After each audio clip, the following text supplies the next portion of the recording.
Mga kaibigan, ang kwento na ito ay hango sa totoong buhay. Ito po ang love story namin ni Kator PH. Sana po ay panoorin ninyo at sana po ay magustuhan ninyo. Ang taong nagmamahalan ay itago na lamang natin sa pangalan na GM at LJ. Bago pa man nagkakilala ang dalawang taong nagmamahalan, si LJ ay nagkaroon ng boyfriend dati. Ngunit ito ay hindi nagtagal dahil naghahanap siya ng lalaki na karapat-dapat sa kanya at kaparehas niya, at humiling din siya sa Panginoon na mahanap niya ang kanyang Mr. Right. Makalipas ng ilang taon ay namatay ang lolo ni LJ at pinaalam din ang anak na si Roger na nasa Manila na namatay ang papa niya. At nung nalaman niya na ito ay namatay, ay agad itong umuwi sa probinsya ng Bohol. Itong si Roger ay kapatid sa papa ni LJ at ang tawag niya dito ay Uncle. Sa panahon na iyon ay naglakas loob si LJ magtanong sa uncle niya. Uncle, may mga youth na Christian ba kayo sa Manila? Naghahanap kasi ako ng magiging kaibigan ko. Oo, meron naman. Bakit? Pwede ba makipagkaibigan, Uncle? May cellphone number ako, pakibigay mo na lang sa kanya at siya na ang tatawag sa akin. Oo, pwede na pwede. Sige, pag-uwi ko sa Manila, balitaan kita. Makalipas ng isang buwan ay umuwi na ang uncle ni LJ sa Manila. Dumaan pa ng ilang buwan ay bigla na lang tumawag ang uncle ni LJ sa cellphone. Hello LJ, kumusta? May gusto makipagkaibigan sa iyo. Oh, Uncle, okay lang ako. Talaga? Uncle, anong pangalan niya? GM ang pangalan niya. Talaga? Ilang taon na ba siya? 21. Sige ha, kayo na mag-usap sa kanya at tatawag siya sa iyo. Okay, sige Uncle, ingat po kayo. Kaya naman sa oras na iyon ay tumawag si GM kay LJ at dito na magsisimula ang kanilang tawagan. Hello? Ako nga pala si GM. Ano pangalan mo? Hi, ako naman po si LJ. Kumusta po kayo? Tanong ko lang, nag-aaral ka pa ba? Wow, ang ganda naman ng pangalan mo, LJ. Oo, nag-aaral pa ako. Ikaw? Ay, salamat naman po. Ako? Nag-work na ako. Oh? Ganun ba? Nag-work ka na pala? Ano po trabaho niyo? By the way, ilang taon ka na? At parang ang aga niyo naman nag-work. Isa po akong development officer. Nasa field ako na-assign. At 19 pa lang po ako. Ah, ganun ba? Pwede magtanong? Ilan kayong magkakapatid? At may magulang ka pa ba? 2 lang kami. Ako ang panganay. At may kapatid ako, lalaki. Oo, may mga magulang pa ako. Ikaw?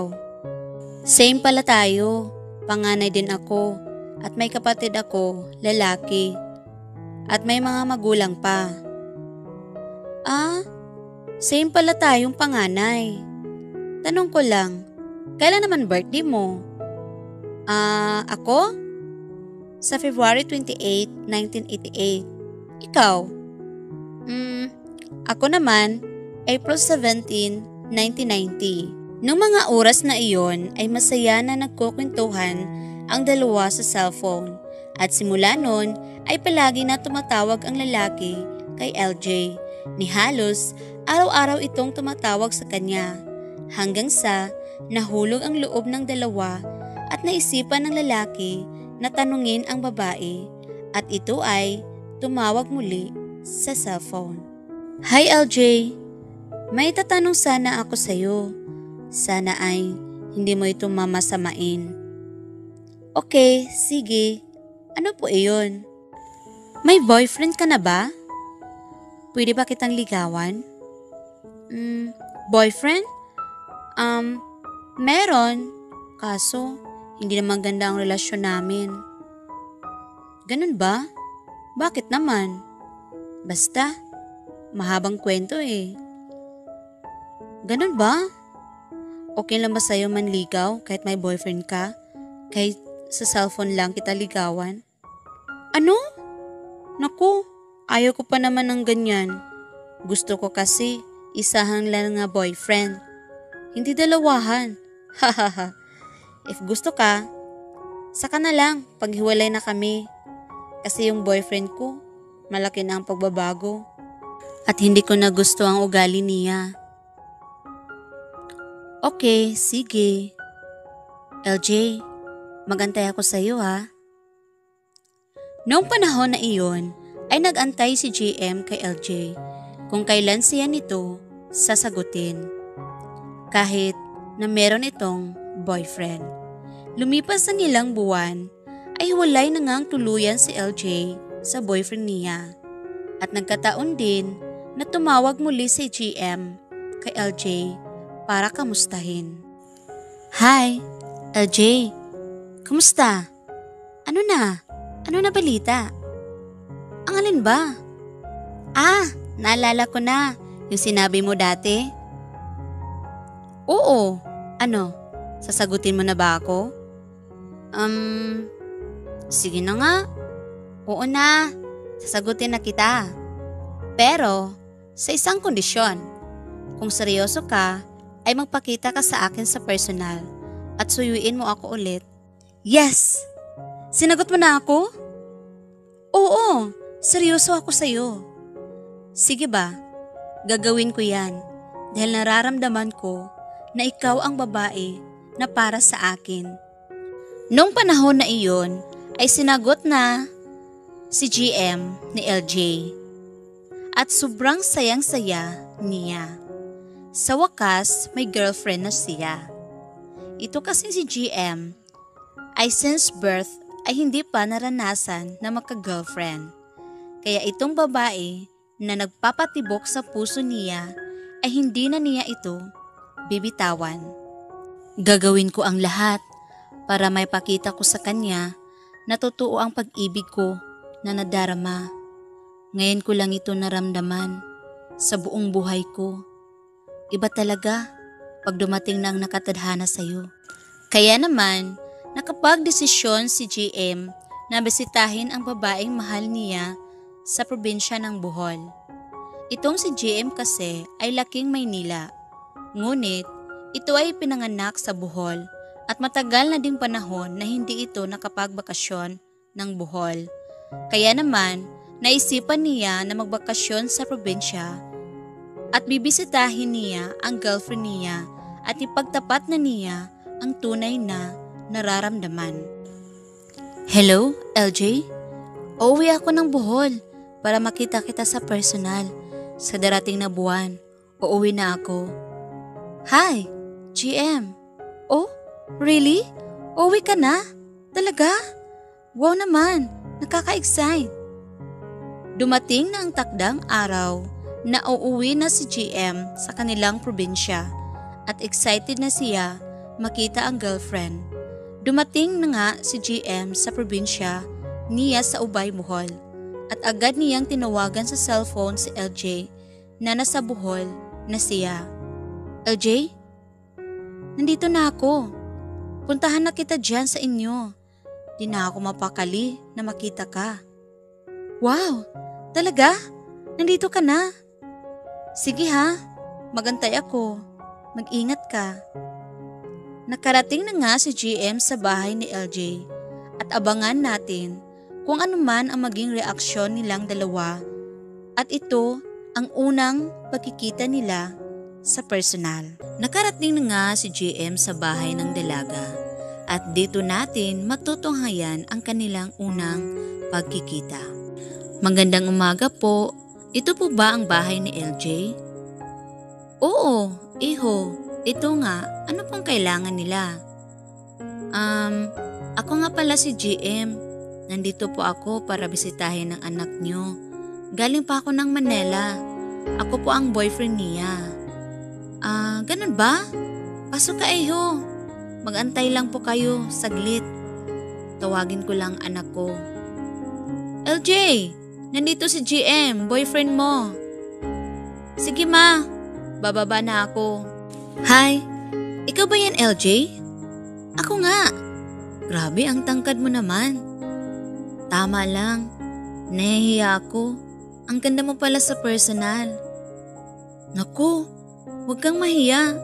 Mababait naman ang mga tao dito. Mama ko pala, si Mama Linda. At papa ko, si Papa Marcelo. At kapatid ko, si GR. Sa una nilang pagkikita ay doon nila mararanasan at matutuklasan ang ugali ng bawat isa.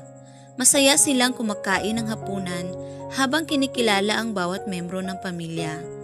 Ganun na lamang ang saya ni LJ dahil sa kabila ng long distance relationship nila ay nakamit din nila ang unang pagkikita.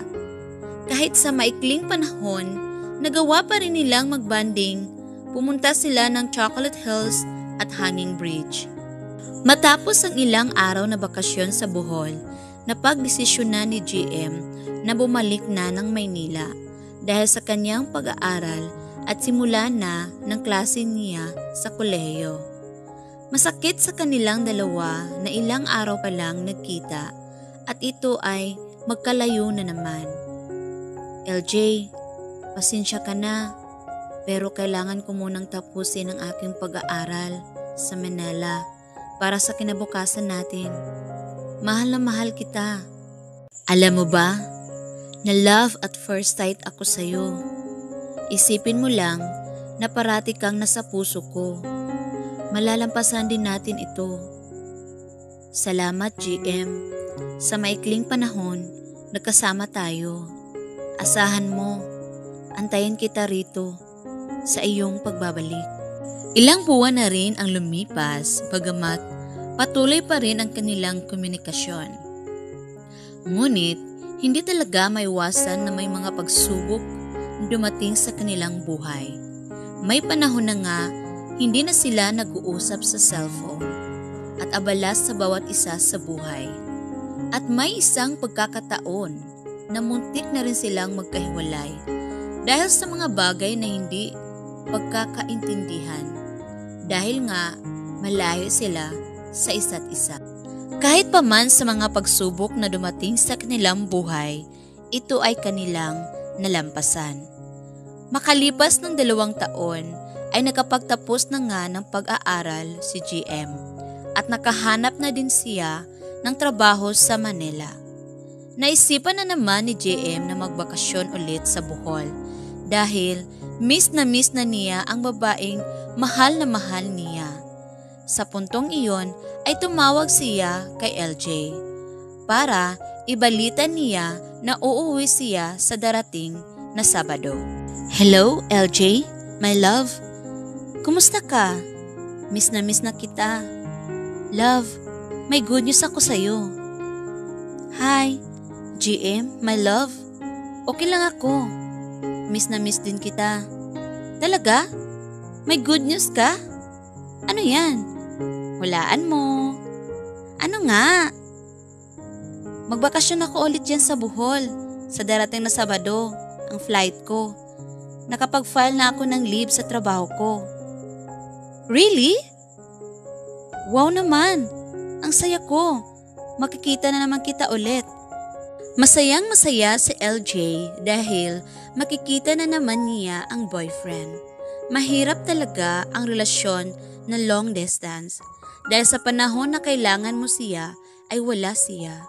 Hindi mo siya makikita, mahahawakan at mayayakap.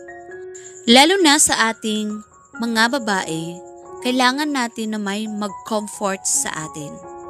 Sa mga OFW naman, na long distance ang minamahal, kailangan talaga na may tiwala sa bawat isa. Huwag tayong magpadala sa mga tentasyon na nasa paligid sa atin. Samahan natin ang dasal sa ating Panginoon. Sa pamamagitan din niyan, mas lalong tatatag ang relasyon. At kung kayo talaga ang tinadhana, ay kayo talaga. Salamat Lord, makikita ko na naman ang boyfriend ko. Ang saya-saya ko. Dumating na ang Sabado, ito na ang takdang panahon na uuwi na si GM sa Bohol at magbakasyon ulit at para makita ang girlfriend niya. Nakauwi na nga si GM sa Bohol at bumisita ito sa bahay nila LJ. Hi love, namiss kita sobra. Payakap naman dyan. I love you love. Namiss din kita. I love you too love. Naiyak si LJ sa saya na nakita na niya ang lalaki na nagpapatibok sa puso niya. Love, saan mo gusto pumunta? Magbanding tayo ulit. Sige love, gusto ko maligo tayo ng swimming pool. Bukas, malapit lang yan dito. Sige ba? Sige love, matagal na din hindi ako nakaligo ng swimming pool. Kinabukasan, naligo sila LJ at GM kasama ang pamilya niya. Masaya sila na naligo sa pool. Wow! Ganda naman dito, love. Nakaka-refresh at nakaka-relax. Yes, love. Maganda talaga dito at nakaka-inlove pa. Ha ha ha ha. Ganun ba? Kaya pala mas lalo akong na-inlove sa iyo eh. Pagkatapos ng banding nila ay umuwi na sila sa bahay at nagpahinga. Sa ilang araw bakasyon ni GM ay kailangan na naman niyang umuwi dahil may trabaho siya sa Manila. Love, bago ka man babalik ng Manila, magsimba muna tayo. Sige ba, para makilala din ako sa simbahan niyo. Dumating na ang linggo ay nagsimba sila, GM at LJ, kasama ang buong pamilya. Kinabukasan ay panahon na naman na babalik na si GM ng Manila at nagbiyahe na ito pauwi at nakarating naman siya na ligtas. Love, dumating na ako dito sa Manila. Mag-ingat ka palagi dyan ha. Mahal na mahal kita. Buti naman at nakarating ka na love. Ikaw din, mag-ingat ka palagi. Mahal na mahal din kita. Magkalayo na naman si GM at LJ. Saan kaya aabot ang kanilang pagmamahalan? Yan ang ating subaybayan sa ating last episode. Kung ang kanilang pagmamahalan ay may kahahantungan ba o wala. Sa 2 taon na nagkalayo sila GM at LJ ay marami ng mga pangyayari na nangyayari at patuloy pa rin ang kanilang komunikasyon sa bawat isa dahil ito lamang ang daan para makausap nila ang isa't isa. Isang araw ay tumawag si LJ kay GM at tila may sorpresa pa ito. Hello love, may good news ako sa'yo. Ano yan love? Ako naman ang magbakasyon dyan sa Manila. Talaga? Totoo ba yan? Totoo nga. Nagkausap na kami ni Uncle. Sa kanila ako tutuloy pagdating ko dyan. Kailan ang punta mo dito, love? Para naman makafile ako ng leave at magbanding tayo dito. Sa susunod na araw, ang flight ko, love. Nakapagpaalam na ako sa opisina at nakapag-file na ako ng leave. Bakasyon ako dyan 1 week. Okay, sige love. Excited ako kasi makasama kita dito. Ako din love. At saka, first time kong pumunta dyan sa Manila at makasakay ng eroplano. Talaga love? Mag-iingat ka ha. Basta, tawagan mo ako kapag nasa airport ka na. Susunduin kita. Dumating na ang araw na magbiyahe na si LJ papunta ng Manila. Siyempre, sa una, medyo kinabahan siya dahil first time niyang sumakay ng eroplano. Lumipad na ang eroplano na sinakyan ni LJ. Makalipas ang ilang oras ay nakarating na siya ng Manila. Tinawagan na niya si GM na nasa airport na siya. Love, nasa airport na ako. Sunduin mo na ako. Talaga love? Nasa airport ka na? Sige, papunta na ako dyan. Nakarating na nga si GM sa airport at sinundo na niya ang kanyang girlfriend. Grabe love! Ang laki pala ng Manila at ang ganda. Excited na ako sa mga pupuntahan natin. Yes love, siguraduhin ko na magsaya ka dito at masulit ang pagpunta mo dito. Lumipas ang ilang oras ay nakarating na nga sila at hinatid ni GM si LJ sa bahay ng uncle niya. Uncle, auntie, nandito na ako. Salamat sa Diyos at nakarating ka na, LJ. Yes, uncle. Ang lalaki na pala ng mga anak niyo, uncle. Ngayon ko lang sila nakita sa personal. Oo, malaki na sila. Kumain ka na ba? Hindi pa nga, uncle kasi dumiretso na kami dito.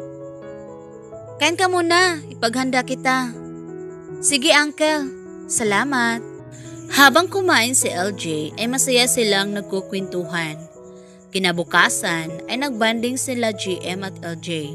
Pumunta sila ng Mall of Asia. Ito ang malaking mall ng Manila. Wow! Namangha talaga ako, love. Ang ganda naman dito. At ang laki ng mall. Hahaha. Ngayon ko lang talaga ito nararanasan. Yes, love. Ikutin natin itong Mall of Asia, love. Gusto mo bang sumakay ng Ferris wheel? Yes, love. Sige. Di pa ako nakasakay ng ganyan Wow! Ito pala ang Ferris wheel. Sa TV ko lang ito nakikita Ngayon, naranasan ko na. Masaya ang dalawa na sumakay ng Ferris wheel. Pagkatapos ng banding nila ay umuwi na sila at nagpahinga. At nakarating na din sila sa bahay. Ipinakilala si LJ sa mga magulang ni JM at kapatid nito. Ma, ito pala si LJ, girlfriend ko. Magandang araw po. Maligayang pagkikita. Magandang araw din. Kumusta ang biyahe mo papunta dito? Okay lang po. Medyo kinabahan lang kasi. First time kong sumakay ng eroplano. Ganun ba? Ikinagagalak ka namin na makilala. Alam mo, ikaw ang kauna-unahang babae na ipinakilala ng anak namin. Sana ay huwag mo siyang saktan. Dumaan pa ang ilang araw ay pinasyal si LJ ng mga pinsan niya sa mall ng Manila, kagaya ng South Mall, Uniwide at Star Mall. Tapos, nagbanding pa sila sa park. Pagkatapos nun ay umuwi na sila. Pag-uwi nila ay may sinabi ang uncle ni LJ sa kanya. LJ, may Thanksgiving kami sa darating na linggo sa church namin. Okay lang ba ikaw ang mag-lead ng praise and worship? Balita ko, ikaw ang praise and worship leader sa church niyo sa Bohol. Talaga, uncle? Sige ba, uncle? Sa darating na linggo, maghanda ako ng mga awit. Excited si LJ sa darating na linggo. May pakita niya ang kanyang galing sa pag-awit sa mga awit na makalangit. Dumating na ang linggo ay takda na ng kanilang Thanksgiving sa simbahan. Masaya ang lahat na isineselebrate ang kanilang Thanksgiving. At panahon na si LJ ay mag-lead ng awit na makalangit. Na-bless ang lahat sa mga mensahe ng mga pastor at masaya ang lahat na dumalo. Natapos na ang bakasyon ni LJ sa Manila at kailangan na naman niyang umuwi dahil may trabaho siya sa Bohol. Love, salamat sa maikling panahon na nakasama kita. Sobrang saya ko. Mamimiss kita, love. Ingat ka palagi. Walang anuman, love. Masaya din ako dahil nakapagbanding tayo at naipasyal kita. Palagi mong tatandaan, mahal na mahal kita. Panahon na nga na uuwi na si LJ sa Bohol at ito ay nagbiyahe na at nakarating na ng Bohol. Love, nandito na ako sa Bohol. Salamat sa Diyos at nakarating ka na, love. Sa kabila ng long distance relationship, ay napatunayan nilang dalawa na tunay ang kanilang pag-iibigan, kahit sila man ay magkalayo. Lumipas ang ilang buwan ay nakatanggap si LJ ng masamang balita galing kay JM. Love, may masamang balita ako sa iyo. Ha? Ano yan, love? Si Pastor Roger. Bakit? Ano nangyari kay Uncle? Huwag kang mabibigla, ha? Wala na si Uncle, love. Pinawian na siya ng buhay kaninang madaling araw. Ano? Bakit? Ano nangyari sa kanya? Naku, ang bata-bata pa ni Uncle. Binangungot siya kanina, love. Uncle, bakit? Bakit mo kami iniwan? Umiyak si LJ sa binabalita ni GM. Ang kanyang Uncle Roger kasi ang siyang tulay ng kanilang pagmamahalan. Kung hindi dahil sa kanya ay hindi sila magkakilala. Masakit sa kanilang dalawa na nawala ang Uncle Roger ni LJ. Siguro may dahilan ang lahat kung bakit ito nangyayari. Sa kabila ng mga pangyayari ay meron namang magandang bagay na pumalit. Lumipas ang 7 taon sa kanilang long-distance relationship na pagmamahalan ay balak ni GM na surpresahin ang girlfriend at sikreto itong umuwi ng Bohol para mag-propose ng kasal sa kanyang girlfriend. Love, will you marry me? Yes! Yes, love! I will marry you! Yes! Thank you, love. I love you. I love you to love. Nagpakasal na nga si GM at LJ. Natupad na ang pangarap ni GM na mapasa kanya ang babaeng mahal na mahal niya. Kung ang dalawang tao ay tunay na nagmamahalan, ay wala talagang makakahadlang nito. Kahit paman, ang mahal mo ay malayo man yan o malapit, basta't may tiwala sa isa't isa at pananalig sa Panginoon. Na siya na talaga ang para sa'yo ay mapasayo. Nagkaroon sila ng forever dahil sila ang nagkatuluyan sa huli. Mga kaibigan, maraming salamat sa panonood ng aming kwento. Sana ay nagustuhan ninyo at sana patuloy pa rin ang inyong suporta kahit wala na ang asawa ko na si Kator. Abangan po ninyo ang susunod nating mga upload. Mag-iingat po tayong lahat.